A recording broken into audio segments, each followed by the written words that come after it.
Hello students, आज की इस वीडियो में मैं आपको बताऊंगा हरियाणा बोर्ड क्लास 12th का बायोलॉजी का सैंपल क्वेश्चन पेपर 2023-24 के सेशन के लिए। शुरू करते हैं वीडियो को। मैं हूं अजय और आप देख रहे हैं CCL क्लास। लेकिन वीडियो शुरू करने से पहले बता दूं, अगर आपको क्लास 12th के किसी भी सब्जेक्ट के सैंपल पेपर सॉल्यूशन की वीडियो देखनी है या इंपॉर्टेंट क्वेश्चंस की वीडियो देखनी है फाइनल एग्जाम के लिए, डिस्क्रिप्शन में प्लेलिस्ट का लिंक मिल जाएगा, वहां से आप देख सकते हो। और अगर आपको सैंपल पेपर विद आंसर की आपको डाउनलोड करनी है PDF या ओल्ड क्वेश्चन पेपर चाहिए 2016 से 2023 तक के, तो वेबसाइट बता देता हूँ। गूगल पर जाकर सर्च कर लेना cclchapter.com। CCL चैप्टर लिख के सर्च करोगे, ऊपर ही जो वेबसाइट आएगी उसमें आपको ये सारे पेपर सॉल्यूशन और इंपॉर्टेंट क्वेश्चन वगैरह सारी चीज़ें मिलेंगी हरियाणा बोर्ड वाले स्टूडेंट्स के लिए। तो ज़रूर से विजिट कर लेना, बहुत काम आने वाली है एग्जाम टाइम में आपके ये वेबसाइट। अब इस पे जो इसके बारे में जो है इस पे विजिट करके मैं लास्ट में बता दूंगा सारी चीज़ें। चलो अब शुरू करते हैं पेपर को। जो आपका जो पेपर है वो आएगा 70 मार्क्स का, 3 घंटे का पेपर होगा और दोनों मीडियम में पेपर आएगा। सैम्पल पेपर जैसा नहीं आएगा कि जैसे आपको दिख रहा है कि सब इंग्लिश में लिखा हुआ है, हिंदी में कुछ नहीं है, तो ऐसा नहीं होगा। जो फाइनल पेपर होगा आपका वो दोनों मीडियम में आता है। फिलहाल जो है गड़बड़ क्या हो रखी है, सैम्पल पेपर पे ये लोग ज़्यादा मेहनत नहीं करते, लेकिन यार फिर भी पेपर देने पड़ रहे हैं इनको, बस वही मजबूरी हो गई है और इसी वजह से जो है ये पेपर आपका बस बना दिया इन्होंने कैसे भी करके। तो देखते हैं आपका पेपर कैसा रहने वाला है अब की बार फाइनल एग्जाम मार्च 2024 में। पहले आपको मिलेगा सेक्शन A, जिसके अंदर होंगे कुछ MCQs के मैं आंसर करा दूंगा आपको, टेंशन मत लो, समझेंगे सारी चीज़ें। Choose the right one among the statements given below. हमको जो है इनमें से सही स्टेटमेंट चुननी है। IUDs are generally inserted by user herself. IUDs increase phagocytosis reaction in uterus. IUDs suppress gametogenesis. IUDs once inserted need not be replaced। तो इसमें ऑप्शन हो जाएगा हमारा option B। Hormones release by placenta are. कौन से hormone release होते हैं? वो है HPL, HCG, एस्ट्रोजन, प्रोजेस्ट्रोन और रिलैक्सिन। तो ये सारे जो हार्मोन्स है ये प्लेसेंटा से रिलीज होते हैं। टेस्ट क्रॉस इन्वॉल्व्स, तो इसमें क्या क्या इन्वॉल्व होता है? इसमें होते हैं cross of F1 hybrid with the homogeneous recessive genotype, ये जो है इसमें इन्वॉल्व होता है। नेक्स्ट देखते हैं fourth question. Human chromosomes with highest and least number of genes are. तो वो कौन से क्रोमोसोम है? Chromosome 1 and Y, option C हो जाएगा। Evolutionary history of any organism is known as. तो इवोल्यूशनरी हिस्ट्री को हम किसी ऑर्गेनिज्म को उसको हम क्या कहते हैं? उसको हम कहते हैं फाइलोजीनी। नेक्स्ट क्वेश्चन देखते हैं B ऑप्शन इसका। AIDS is caused by HIV does not spread by which of the following mean. यानी कि जो वायरस है ये HIV वायरस, तो ये किस मीन के थ्रू नहीं फैलता है वो हमसे पूछ रहे हैं। नॉट स्प्रेड, ठीक है। Transfusion of contaminated blood, sharing of infectious needles, shaking hand with infected person, sexual contact with infected person. तो वो क्या है? शेकिंग हैंड, साथ मिलाने से वो नहीं फैलता है, वो कॉन्टैक्ट में आने से ही फैलता है, दूसरे टाइप के। एन एग्जाम्पल ऑफ एंडोमाइकोरिजा, तो इसका जो है एग्जाम्पल पूछा गया हमसे, तो इसका एग्जाम्पल रहेगा Glomus. PCR is most useful in, जो PCR है वो किस में जो है ज़्यादा यूजफुल है? तो वो है DNA एम्प्लीफिकेशन में, C ऑप्शन रहेगा।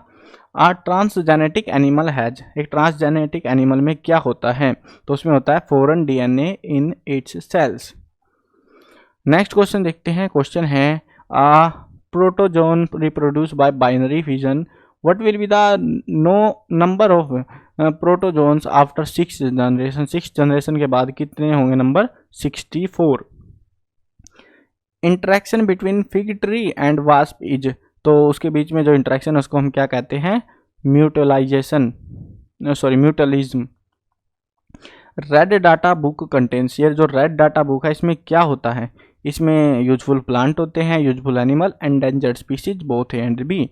तो क्या होता है इसमें होती है एंडेंजर्ड स्पीसीज की पूरी जानकारी होती है कि भैया ये जो स्पीसीज है वो खतरे में है, खत्म हो सकती है, तो उसकी जानकारी होती है रेड डाटा बुक के अंदर।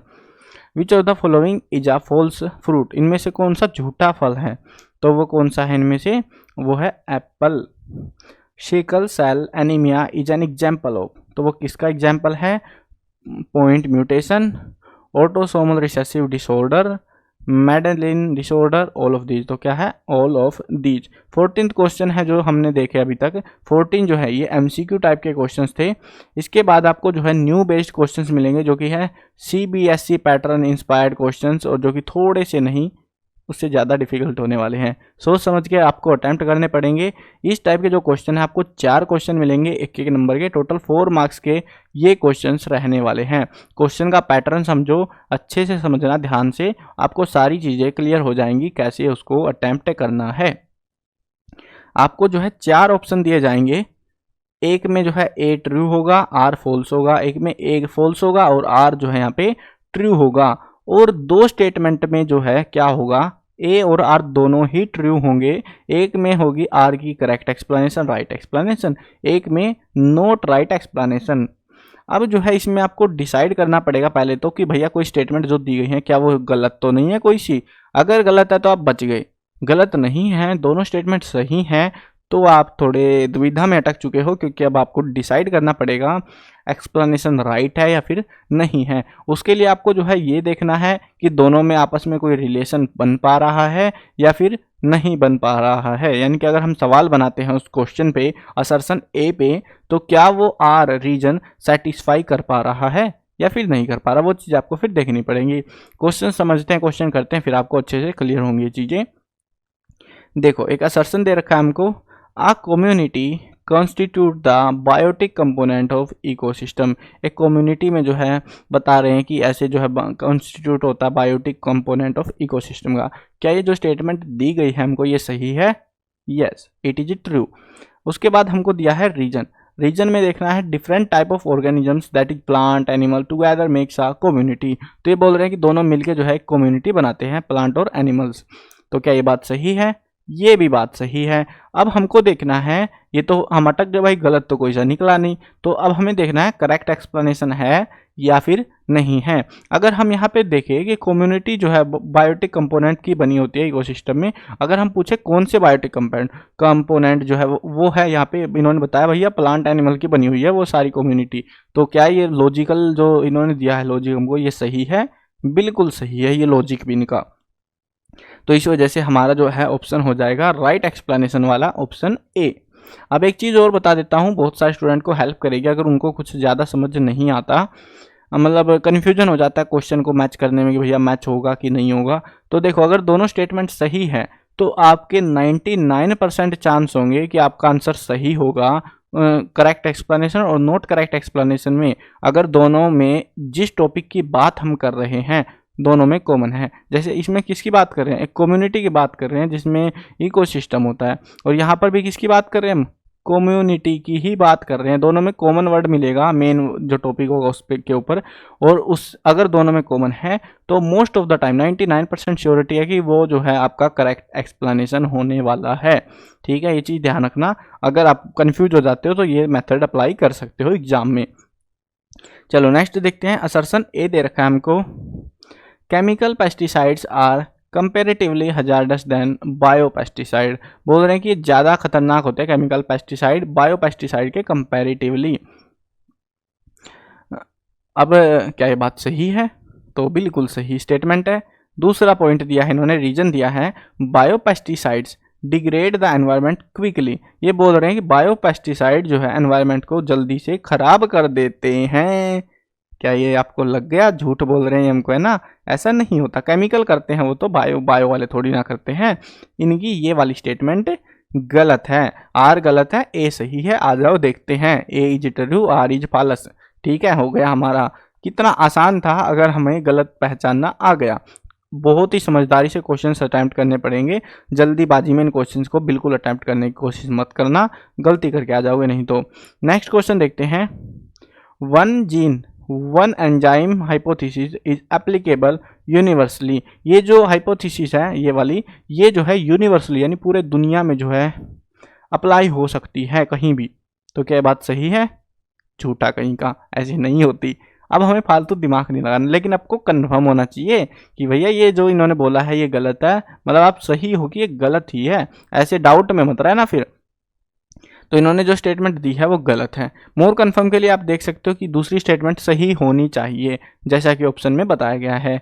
One enzyme may contain one and more than one polypeptide chains. ये बात बिल्कुल सही है, हम अब कन्फर्म है इस चीज़ के ऊपर। अगर एक स्टेटमेंट पे भी आप कन्फर्म हो ना तो समझ जाओ कि हाँ आपने सही आंसर चूज कर लिया है। फिलहाल हमारा डी ऑप्शन रहेगा, A is false and R is true.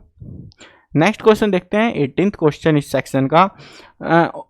Assertion दे रखा है all the individuals of purelines are heterozygous. क्या ये बात सही है? नोप नोप, धोखा हो गया आपके साथ में। तो यहाँ पे भी ए स्टेटमेंट जो इन्होंने गलत दी है और फिर से हमारा जो ऑप्शन है ऑप्शन डी हो जाएगा, A is false R is true. तो हो गए ना आसानी से आपके सोल्व, लेकिन आपको बहुत समझदारी से करना पड़ेगा, बहुत कन्फर्मली आपको डिसीजन लेने पड़ेंगे इन चीज़ों में, इन क्वेश्चंस में। तो अगर आपने अच्छे से नहीं पढ़ा होगा तो आप अटक जाओगे, पढ़ा होगा समझे होंगी चीज़ें तो आप नहीं अटकने वाले इन क्वेश्चंस में। उसके बाद आपको दिया जाएगा सेक्शन बी। सेक्शन बी के अंदर जो आपको 19वें क्वेश्चन से लेके आपको जो है 25वें क्वेश्चन तक दिए जाएंगे, जिसमें आपको 2 क्वेश्चन में कोई सा भी हो सकता है, वो उनकी मर्जी है रैंडमली। तो कोई से 2 क्वेश्चन में आपको ऑप्शन दिए जाएंगे, वो उनकी मर्जी है, जोन से में भी इनको देना होगा।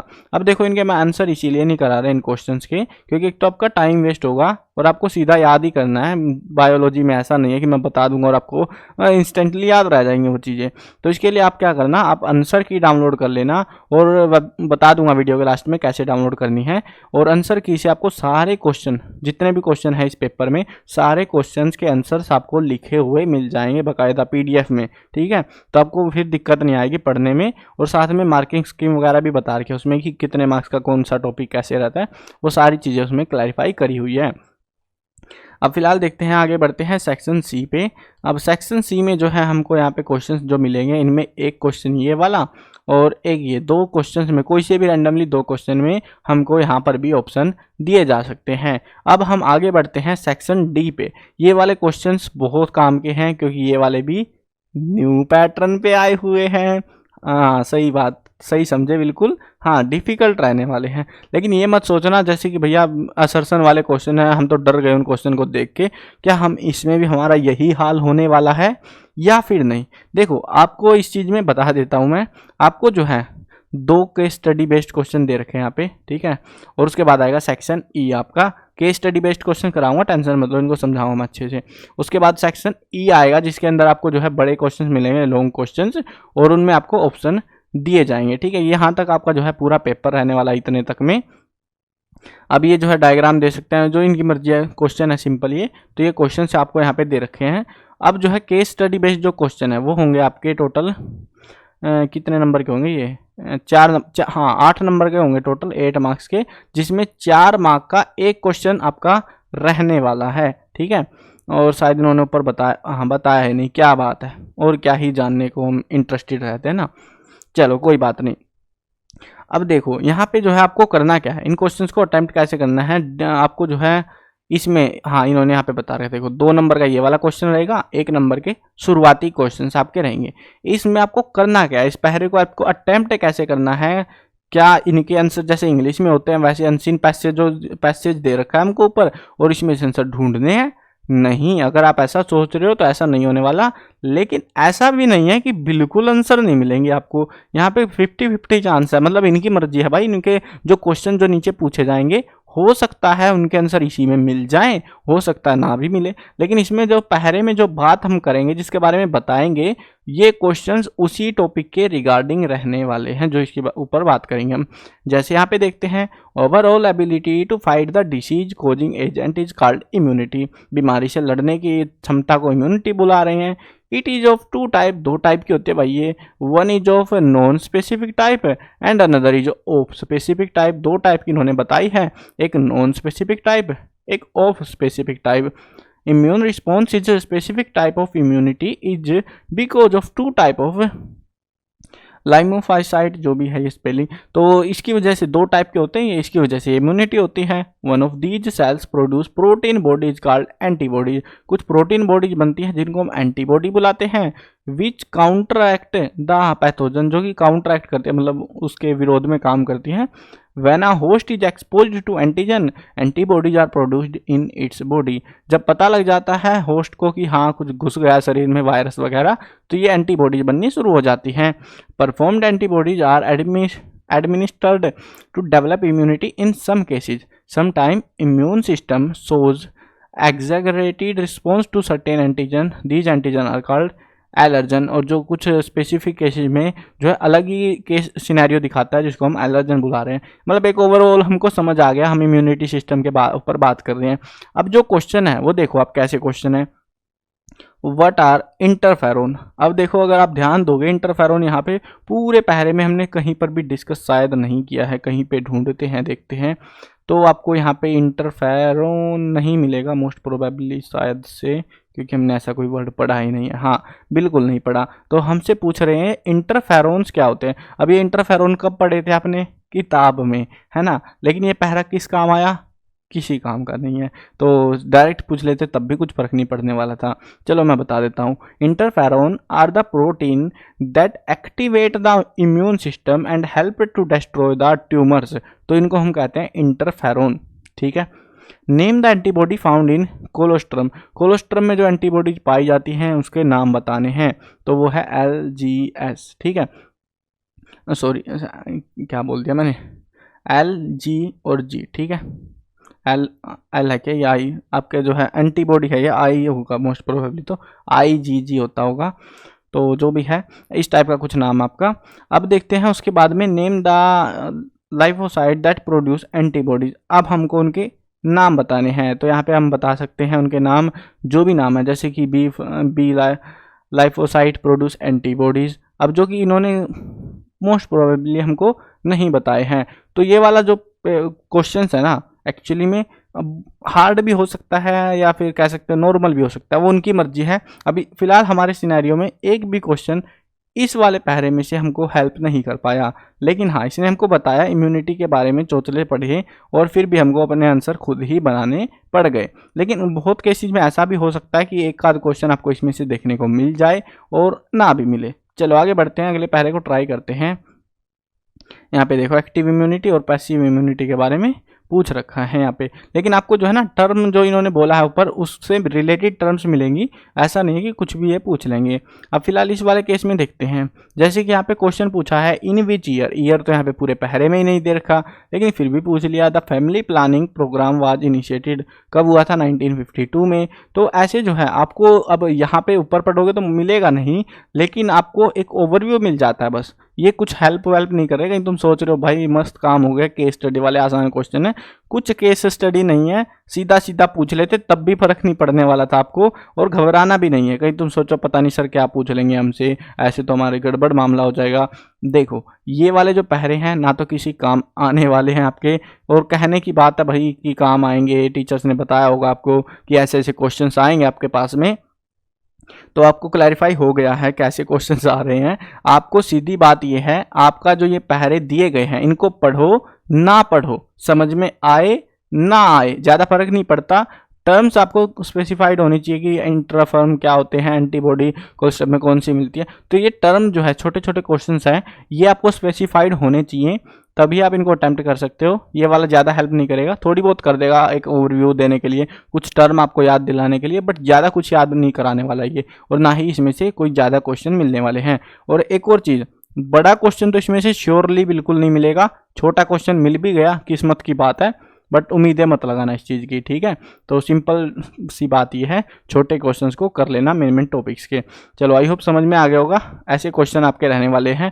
टोटल आपके जो क्वेश्चन मैं बताऊं तो 12 मार्क्स आपके पूरे टोटली रिस्क पर हैं अगर आपने बिल्कुल अच्छे से नहीं पढ़ा हुआ, और बाकी के क्वेश्चन आप एटलीस्ट अटैम्प्ट कर सकते हो अगर आपने पढ़ा हुआ है तो। हाँ ये वाले भी कर सकते हो, बट आपको थोड़ा दिमाग भी लगाना पड़ेगा इनमें बहुत ज़्यादा, रट्टे हुए से काम यहाँ पे नहीं चलने वाला। चलो मिलते हैं नई वीडियो में। और हाँ अरे हाँ यार आंसर की बता देता हूँ, फिर नहीं तो तुम बोलोगे आंसर की कहाँ रह गई। तो देखो आपको आंसर की डाउनलोड करने के लिए गूगल पे जाना है और सर्च करना है ये नाम CCL चैप्टर, ऊपर ही वेबसाइट आएगी उसको खोल लेना। इस वेबसाइट पर अगर मोबाइल में खोल रहे 3 डंडे से मिलेंगे उनको खोलना, ये वाला सेक्शन मिल जाएगा आपको। इस वाले सेक्शन में अगर model paper sample paper download करने हैं विद आंसर की, यहाँ से मिल जाएंगे। इंपॉर्टेंट क्वेश्चन चाहिए फाइनल एग्जाम के लिए, क्योंकि सबको पता है डर लग रहा है ना, तो यहाँ पर अपडेट कर दूंगा मैं। पुराने पेपर डाउनलोड करने हैं 2016 से 2023 तक के, तो वो यहाँ पर आपको मिल जाएंगे। अब चलो मैं सैम्पल पेपर दिखा देता हूँ कैसे डाउनलोड करने हैं। मॉडल पेपर पे क्लिक करना, सैम्पल पेपर का एक पेज खुलेगा, हरियाणा बोर्ड चूज़ कर लेना अपना, और उसके बाद में अपनी क्लास चूज़ करनी है। क्लास है हमारी 12th। उसके बाद में जो है हम यहाँ पे नीचे सरकाते हुए आते हैं, तो यहाँ पे आपको सारे सब्जेक्टों के पेपर पे क्लिक करोगे, पेपर डाउनलोड हो जाएगा। आंसर की पे क्लिक करोगे, आंसर की डाउनलोड हो जाएगी। यहाँ से सारे सब्जेक्टों की मैंने अपलोड कर रखी है यहाँ पे, तो जिस भी सब्जेक्ट की चाहिए हो वो यहाँ से आप कर सकते हो। हाँ, वीडियो देखनी हो वीडियो देख सकते हो, वो आपकी मर्जी है। और पेपर वगैरह चाहिए ओल्ड क्वेश्चन पेपर, तो ओल्ड पेपर खोलना, वहाँ पर हरियाणा बोर्ड चूज़ कर लेना सेम ऐसे ही, और अपनी क्लास चूज कर लेना जो भी है 12th के। तो यहाँ पे 12th के सारे ईयर्स के जो पेपर है वो आपको मिल जाएंगे आपकी क्लास के रिगार्डिंग। आई होप समझ में आ गया होगा कैसे इसका जो है यूज़ करना है। और एक और चीज़ बता देता हूँ आपके लिए, मैंने जो है कुछ प्रीमियम स्टडी मटेरियल लॉन्च कर रखे हैं। अभी देखो काम चल रहा है, सारे लॉन्च नहीं हुए, कुछ कुछ सब्जेक्टों के हमने यहाँ पे ऐड ऑन करने की कोशिश कर रहे हैं। जो भी रहेंगे उस जो भी इंपॉर्टेंट क्वेश्चन वगैरह जो भी चीज़ें हम बनाएंगे, पेड सेक्शन है ये वाला प्रीमियम स्टडी मटेरियल का, इसके अंदर जो भी टॉपिक्स रहेंगे, जो भी बुक्स वगैरह हम प्रोवाइड कराएंगे सॉल्यूशन वाली, तो उसको सिर्फ उसको पढ़ोगे तो आपको जो है एग्जाम में फुल टू फुल मार्क्स ला सकते हो। लेकिन हाँ, वो सारे सब्जेक्टों के नहीं है, पहले ही बता देता हूँ, कुछ लिमिटेड सब्जेक्टों के ही हम बना रहे हैं अब की बार। तो अगर आपको परचेज करने हो तो यहाँ से कर सकते हो, ये वाला सेक्शन पेड है वेबसाइट पर, बाकी सारे सेक्शन आपको फ्री ऑफ कॉस्ट मिल जाएंगे। बाकी आप चेक कर सकते हो जोन से सब्जेक्ट की आपको चाहिए हो कि हमने बना रखी है नहीं बना रखी है। चलो मिलते हैं, और हाँ बता देना कमेंट में अगर बनानी हो तो, ठीक है, उसके बारे में हम सोच सकते हैं, फिर विचार कर सकते हैं टीचर से हेल्प लेके। मिलते हैं नई वीडियो में, बाय बाय।